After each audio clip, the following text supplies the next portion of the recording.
وہ وہی جج ہے جو حکومت کے اور اوروں کے منظور نظر ہیں۔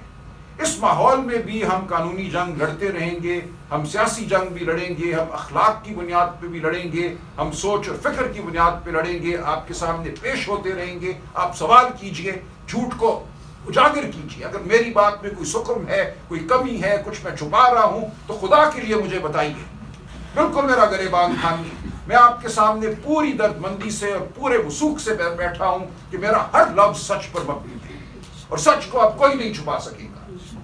جو بشرا بی بی کے ساتھ کیا انہوں نے، ان کا اس سارے معاملے سے کچھ لینا دینا ہی نہیں ہے۔ 2021 میں وہ اس ٹرسٹ کی ٹرسٹی بنتی ہیں، بس اس ایک عمل کی بنیاد پہ یہ کہنا کہ یہ 7 سال جیل کی سزاوار ہے، یہ ایک شرم کا مقام ہے۔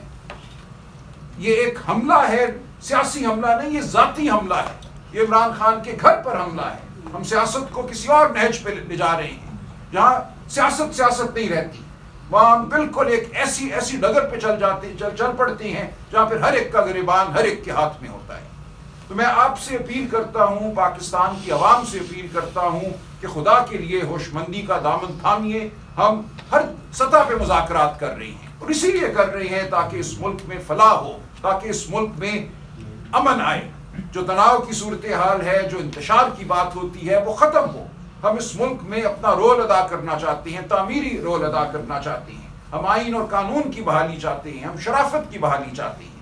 اور یہ جو میں آپ کے سامنے پیش ہوا ہوں، کمل شوزب بی بی بات کریں گی، ہماری ویمنز ونگ کی یہ صدر ہیں، ہمارا مقصد بھی یہ ہے کہ پاکستان کے عوام سے اپیل کریں اور سچ کو آپ کے سامنے لائیں۔ بہت شکریہ۔